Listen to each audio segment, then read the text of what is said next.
ನೋಡ್ರಿ, ನಾವು ಎಷ್ಟೋ ತಪ್ಪುಗಳನ್ನ ನಮ್ಮ ಜೀವನದಾಗ ತಿಳಿದೇವೋ ಮಾಡಿಬಿಟ್ಟಿರ್ತೀವಿ. ಆದ್ರೆ ಅದನ್ನು ತಿದ್ದುಕೊಳ್ಳುವಂತಹ ಅವಕಾಶ ನಮಗಿರ್ತೈತಿ. ನಾ ಈ ಮಾತು ಯಾಕೆ ಹೇಳತ್ತೇನೆ ಅಂದ್ರೆ, ಒಂದು 2 ದಿವಸದ ಹಿಂದೆ ನಾ ಒಂದು ಬೇಕ್ರಿಗೆ ಹೋಗಿದ್ನಿ. ನನಗೆ ಫುಲ್ ಹಸುವಾಗಿತ್ತು. ಸ್ವಲ್ಪ ನಾ ಅರ್ಜೆಂಟ್ನಾಗಿದ್ನಿ, ಟೆನ್ಷನ್ನಾಗಿದ್ನಿ.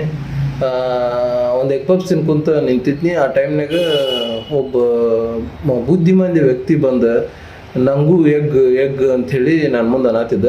ನಾ ಸ್ವಲ್ಪ ಟೆನ್ಷನ್ನಾಗಿದ್ನಿ. ಅದ್ರ ಸಲುವಾಗಿ ಹೋಗೋ ಮಾರಾಯ, ನಂಗೆ ಹೆಚ್ಚಾಗೈತಿ ಅಂತ ಹೇಳಿ ಬೈದು ಕಳಿಸ್ಬಿಟ್ನಿ. ಇದನ್ನು ಮನೆಗೆ ಹೋಗಿ ನಮ್ಮ ಮಮ್ಮಿ ಮುಂದೆ ಹೇಳಿ, ಈ ಥರ ಒಬ್ಬ ವ್ಯಕ್ತಿ ಬಂದು ನಾನು ಕೇಳ್ತಿದ್ದ, ನಾ ಟೆನ್ಷನ್ನಾಗಿದ್ನಿ, ಅರ್ಜೆಂಟ್ನಾಗಿದ್ನಿ, ನಾ ಬೈದು ಕಳಿಸ್ಬಿಟ್ನಿ ಅಂಥೇಳಿ.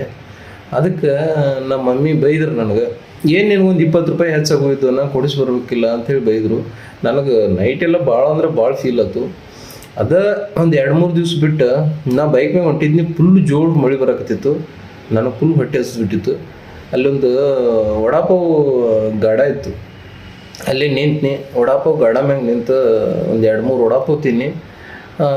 ಫೋನ್ಪೇ ಮಾಡಕ್ಕೆ ಹೋದ್ನಿ. ಸರ್ವರ್ ಡೌನ್ ಬರೋಕಿತ್ತು, ಬ್ಯಾಂಕ್ ಸರ್ವರ್. ಅವಾಗ ನನಗೆ ಏನು ಮಾಡ್ಬೇಕು ಅಂತ ಗೊತ್ತಾಗಲಿಲ್ಲ. ವಡಾಪಾವ್ ಗಾಡದವಂತೂ ನನಗೆ ಪರಿಚಯ ಇಲ್ಲ. ಒಂದು 5-10 ನಿಮಿಷ ಹಂಗೆ ನಿಂತ್ನಿ. ಅಲ್ಲೇ ಇನ್ನೊಬ್ಬ ವಡಾಪಾವ್ ತಿನ್ನತ್ತಿದ್ದ. ಅವ್ನು ನನ್ನ ಹತ್ರನ ಬಂದು ನಿಂತು, ಏನತ್ರಿ ಸರ್, ಯಾಕೆ ವೇಟ್ ಮಾಡತ್ತೀರಿ ಅಂಥೇಳಿ ನನ್ನ ಕೇಳಿದ. ಇಲ್ರಿ, ಇದು ಹಿಂಗೆ ಫೋನ್ಪೇ ವರ್ಕ್ ಆಗುತ್ತೆ, ಬ್ಯಾಂಕ್ ಸರ್ವರ್ ಡೌನ್ ಐತಿ ಅಂತ ಹೇಳಿದ್ನಿ. ಅದಕ್ಕೆ ಅವರು, ಹೋಗಿ ಬಿಡ್ರಿ ಸರ್, ನಾ ಫೋನ್ಪೇ ಮಾಡ್ತೀನಿ, ನೀವು ನನ್ನ ನಂಬರ್ ತೋರಿ, ಆಮೇಲೆ ನನಗೆ ಫೋನ್ಪೇ ಮಾಡಿರಿ ಅಂತ ಹೇಳ್ದೆ. ಓಕೆ ರೀ ಸರ್, ಥ್ಯಾಂಕ್ಸ್ ಅಂಥೇಳಿ ಬನ್ನಿ. ಮನೆಗೆ ಬಂದು ಅವಂಗೆ ಫೋನ್ಪೇ ಮಾಡಿನಿ. ನೋಡ್ರಿ, ಈ ಮೋರಲ್ ಆಫ್ ದ ಸ್ಟೋರಿ ಇಷ್ಟ, ಸಿಚುವೇಶನ್ಸ್ ಎಲ್ಲರಿಗೂ ಕಷ್ಟ ಸುಖ ಅನ್ನೋದು ಬಂದೇ ಬರ್ತೈತಿ, ಪ್ರಾಬ್ಲಮ್ಸ್ ಅನ್ನೋದು ಬರತ್ತವು. ಬಟ್ ನಾವು ಅದನ್ನು ಅರ್ಥ ಮಾಡ್ಕೋಬೇಕು. ಆ ಭಿಕ್ಷುಕಲ್ಲ ಮಂದಗತಿ ವ್ಯಕ್ತಿ ಯಾವತ್ತು ನನಗೆ ಹೊಟ್ಟೆ ಹಸುವಿನಿಂದ ಬಂದಿದ್ದ, ನಾ ಕೊಡಿಸ್ಲಿಲ್ಲ. ಅವನ ಸಿಚುವೇಶನ್ ಅರ್ಥ ಮಾಡ್ಕೊಳ್ಳಿಲ್ಲ. ಬಟ್ ನೋಡ್ರಿ, ಇಲ್ಲಿ ಒಬ್ಬ ವ್ಯಕ್ತಿ ನನ್ನ ಸಿಚುವೇಶನ್ ಅರ್ಥ ಮಾಡ್ಕೋದ.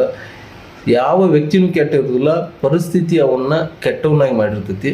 ಬಟ್ ಮನುಷ್ಯರಾದ ನಾವು ಮನುಷ್ಯರ ಪ್ರಾಬ್ಲಮ್ಸ್ನ ಅರ್ಥ ಮಾಡ್ಕೋಬೇಕು. ಅವ್ರ ಪ್ರಾಬ್ಲಮ್ದಾಗಿದ್ದಾಗ ಅಟ್ಲೀಸ್ಟ್ ಅವ್ರಿಗೆ ನಾವು ಸಹಾಯ ಮಾಡಲಿಕ್ಕೆ ಆಗಲಿಲ್ಲ ಅಂದ್ರೂ ಮಾತಿನಿಂದ ಅವ್ರನ್ನ ಸಮಾಧಾನಗೊಳಿಸ್ಬೇಕು ಅನ್ನೋದು ನನ್ನ ಉದ್ದೇಶ. Thank you.